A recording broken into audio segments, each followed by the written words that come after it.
दुनिया की तारीख में कुछ वाक़यात ऐसे हैं जो सिर्फ कहानियां नहीं बल्कि ईमान की इंतहा की मिसाल होते हैं। ये वाक़या है एक नौजवान का जो अकेला था मगर उसके साथ अल्लाह था। ये वाक़या है हज़रत इब्राहीम अलैहिस्सलाम का। हज़रत इब्राहीम ऐसे दौर में पैदा हुए जहां हर तरफ शिर्क, बुत परस्ती और जहालत थी। लोग लकड़ी और पत्थर के बने बुतों के आगे झुकते थे। उन्हें अपना रिस्क देने वाला, बचाने वाला और मुसीबत दूर करने वाला समझते थे। सबसे हैरानकुन बात यह थी कि खुद हज़रत इब्राहीम के वालिद आज़र बुत तराशने का काम करते थे। घर में बुत, शहर में बुत, बादशाह के महल में बुत, मगर इब्राहीम का दिल ये सब मानने से इनकार करता था। वो सोचते थे ये कैसे खुदा हो सकते हैं जो खुद बनाए जाते हैं, जो ना सुनते हैं, ना बोलते हैं, ना हरकत करते हैं। एक दिन उन्होंने सितारों, चांद और सूरज को देखकर कौम को समझाने की कोशिश की कि जो डूब जाए वो खुदा नहीं हो सकता, मगर कौम ने मानने से इनकार कर दिया। फिर एक दिन वो दिन आया जो तारीख बदलने वाला था। शहर के सब लोग एक बड़े मेले के लिए शहर से बाहर जा रहे थे। हज़रत इब्राहीम ने जाने से इनकार कर दिया और कहा, मैं बीमार हूं। जैसे ही शहर खाली हुआ, इब्राहीम अलैहिस्सलाम बुत खाने में दाखिल हुए। चारों तरफ सजे हुए बुत खामोश खड़े थे। हज़रत इब्राहीम अलैहिस्सलाम ने कुल्हाड़ी उठाई और एक एक करके सब बुत तोड़ डाले। सिर्फ सबसे बड़ा बुत छोड़ दिया और कुल्हाड़ी उसके कंधे पर रख दी। जब लोग वापस आए और ये मंजर देखा तो शहर में कहराम मच गया। कहा गया, ये काम इब्राहीम के सिवा कोई नहीं कर सकता। हज़रत इब्राहीम अलैहिस्सलाम को दरबार में बुलाया गया। बादशाह नमरूद, जो खुद को खुदा कहता था, गुस्से में था। पूछा गया, क्या तुमने हमारे खुदाओं के साथ ये किया?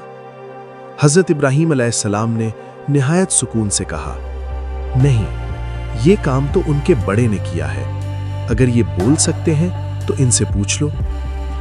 एक लम्हे को सब लाजवाब हो गए। फिर जिद, गुरूर और गुस्सा जाग उठा। नमरूद ने हुक्म दिया, इब्राहीम को ऐसी सजा दी जाए जो किसी को ना दी गई हो। फैसला हुआ कि उसे आग में जलाया जाए, लेकिन आम आग नहीं, महीनों तक लकड़ियां जमा की गईं। इतनी बड़ी आग तैयार की गई कि परिंदे ऊपर से गुजरते तो जल जाते। आग इतनी शदीद थी कि कोई इंसान करीब नहीं जा सकता था। आखिरकार मंजनीक बनाई गई ताकि इब्राहीम को दूर से आग में फेंका जाए। ये वो लम्हा था जब दुनिया का हर सहारा खत्म हो चुका था। न कोई फौज, न कोई मददगार, न कोई बचाने वाला, बस एक नौजवान और सामने आग का पहाड़। हज़रत इब्राहीम को बांधा गया। लोग तमाशा देखने जमा थे। हर जबान पर एक ही बात थी, आज इब्राहीम खत्म हो जाएगा। उसी लम्हे जब उन्हें मंजनीक पर रखा गया, फरिश्तों ने अल्लाह से अर्ज की, या अल्लाह, इब्राहीम को बचा लें। अल्लाह ने फरमाया, अगर वो खुद मदद मांगे तो बचा लें। जब इब्राहीम अलैहिस्सलाम से पूछा गया, कुछ कहना है? उन्होंने फरमाया, हस्बी अल्लाहु व नेमल वकील। मुझे अल्लाह काफ़ी है और वही बेहतरीन कारसाज है। मंजनीक छोड़ी गई। इब्राहीम फिजा में थे और नीचे दहकती हुई आग। उसी लम्हे अल्लाह का हुक्म आया, या नारू कूनी बरदं व सलामन अला इब्राहीम। ए आग, इब्राहीम पर ठंडी और सलामती वाली हो जा। आग जल रही थी मगर इब्राहीम को नहीं। लोग हैरत में थे। कुछ देर बाद जब धुआं हटा तो वो मंजर सामने आया जिसे तारीख कभी भुला नहीं सकी। हज़रत इब्राहीम आग के बीच खड़े थे, बिल्कुल महफूज। न कपड़े जले, न जिस्म, न बाल।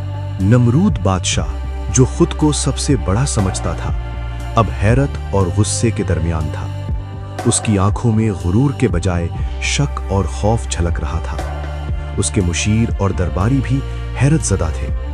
कोई कुछ कह न सका, बस धुआं और आग के दरमियान खड़े इंसान की मौजज़ाना हिफाजत को देख रहा था।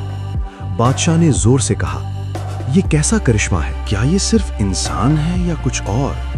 کچھ لمحوں کے لیے پوری عدالت خاموش رہی، پھر سب نے یہ محسوس کیا کہ یہ طاقت، یہ حفاظت صرف اللہ کی ذات کی نشانی ہے۔ یہ منظر نہ صرف شہر کی تاریخ بدل گیا، بلکہ یہ سب کے لیے ایک سبق بن گیا۔